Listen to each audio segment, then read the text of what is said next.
Good morning and welcome to another special edition of the Raider Nation. Today we have special guest Ms. Aviles Hi, how are you? to talk about the new requirements for the Partnership for Assessment of Readiness for College and Careers, or PARCC for short. Thank you for joining us today, Ms. Thank you for Aviles. having me.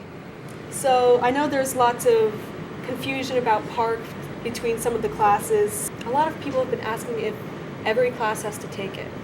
So it's actually based on the class that you're currently enrolled in, not your grade.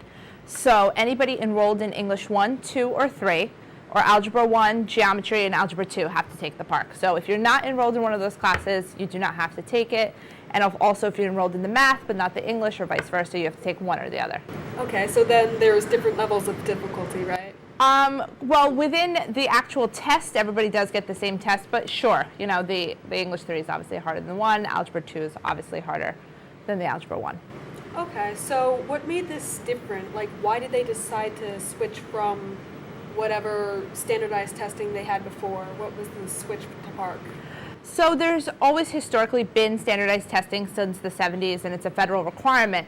In New Jersey, we had the HSPT, became the HSPA, and the reason they switched it is because some of the learning standards switched, so this test more closely aligns with the learning standards in the classroom.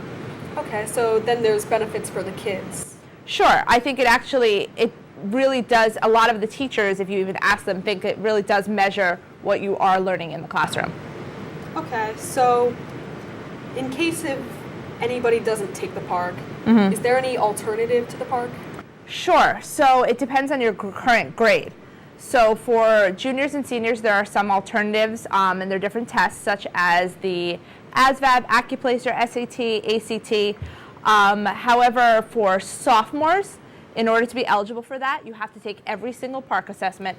And for freshmen and classes below that, there are no alternatives. You either have to pass PARCC, and if you don't pass PARCC, you have to do an alternate portfolio that we will administer here at the school as well. There isn't an alternate test. So for the juniors and seniors, how similar would you say the PARCC is to the SAT? That's a good question, and to be quite honest, I'm not very familiar with the content of either test. I know a lot more about like the logistics of the test, but it does assess both English language arts and math, so both tests do that, and that's why the SAT can be used as a substitute. So I know College Board has a lot of preparation, like prep tests. Is there any way you can prepare for the PARCC? Yes, so very similar to the SAT, how there's a lot of online resources. There are a lot of online resources for preparing for the PARCC, which include simulated tests that look exactly the same. Oh wow, that's like really hopeful. Yeah. How do you think PARCC would change throughout the years? You know, right now, the state of New Jersey just recently released a memo, the Department of Education, that they are looking to explore a different assessment. We had a new governor take office in January. He's less than happy with the PARCC, so he would like to change it. So they said they're going to put out an exploratory committee to find a new test, but it's not as simple as just canceling the PARCC, because they do have to find an alternate assessment. So they're in that process right now, forming a committee to do so. And it doesn't mean that the decision of the committee will be to have an alternate assessment. So testing is definitely not going away, and PARCC may not go away. And I know that PARCC is new to the using computers to take a standardized test. Do you think we'll use computers in the future? That's a good question. I think it could go either way.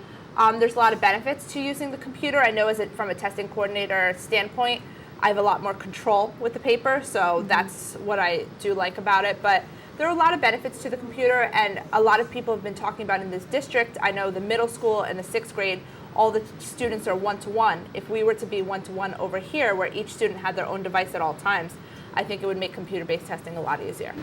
Yeah, I agree. Well, thank you so much for giving some insight and just explaining this standardized testing. Reporting from NHSTV, I'm Grace Pula.